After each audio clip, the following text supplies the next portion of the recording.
Hello അപ്പോൾ എൻ്റെ കയ്യിലുള്ള കുറച്ച് ലിപ്സ്റ്റിക് ഷെയ്ഡ്സ് നിങ്ങളെ കാണിക്കാൻ വിചാരിച്ചു. ഫസ്റ്റ് എൻ്റെ കയ്യിലുള്ള സുഡിയോയുടെ ബ്രാൻഡഡ് ആയിട്ടുള്ള മോച്ച എന്ന് പറഞ്ഞൊരു ഷെയ്ഡാണ്.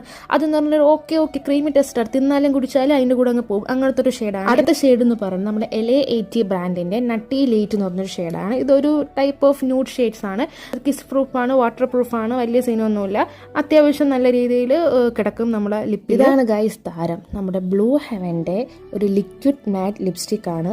ഷെയ്ഡ് എന്നൊന്നും എനിക്കറിയത്തില്ല, ഞാൻ ഇങ്ങനെ മിന്ത്രയിൽ കണ്ടിട്ട് അങ്ങനെ വാങ്ങിച്ചതാണ്. എൻ്റെ പൊന്നോ, ഇത് ഒരുമാതിരി ഒരു ടൈപ്പ് ഓഫ് എറിച്ച് നിൽക്കുന്ന ഷെയ്ഡാണ്. പക്ഷെ തേച്ചാലും മാച്ചാലും മാറത്തില്ല, അവസാനം എണ്ണയിട്ട് ഒഴിച്ച് കഴിവേണ്ടി വരും. ആ ലെവലിൽ അത് പിന്നെ പോകും. അടുത്ത ഷെയ്ഡ് നമ്മൾ ഒട്ടുമിക്കവർക്ക് അറിയുന്നത് നമ്മുടെ ഡാസ്ലർ എറ്റേണയുടെ DLC025 എന്നൊരു ഷെയ്ഡാണ്. നല്ല ഒരു ന്യൂഡ് ഷെയ്ഡാണ്. എൻ്റെ താരം എന്ന് പറഞ്ഞാൽ ഇതാണ് ഗൈസ്, എൻ്റെ ഫേവറേറ്റ് ആയിട്ടുള്ള എൻവേബയുടെ സ്നഗിൾ സീക്രട്ട് എന്നൊരു ഷെയ്ഡാണ്. നല്ല അടിപൊളി ന്യൂഡ് ഷെയ്ഡാണ്, നല്ല ലോങ് ലാസ്റ്റിംഗ്. കൊടുത്ത പൈസയിലേക്ക് നല്ലപോലെ ജോലി ചെയ്ത ഒരു സാധനമാണ് എൻവേബയുടെ എന്ന് പറയുന്നത്. പിന്നെ ഞാൻ ലിപ്പിലെ ലിപ്സ്റ്റിക് ഇടുമ്പോൾ എപ്പോഴും ലിപ് ലൈനേഴ്സ് യൂസ് ചെയ്യും. എൻ്റെ ഉള്ള കളക്ഷൻസ് ഇതാണ്. അപ്പോൾ എൻ്റെ ലിപ്സ്റ്റിക് കളക്ഷൻസ് ഇത്രയേ ഉള്ളൂ ഗൈസ്. അപ്പോൾ ഇന്നത്തെ വീഡിയോ ഇത്രയേ ഉള്ളൂ. ടാറ്റാ.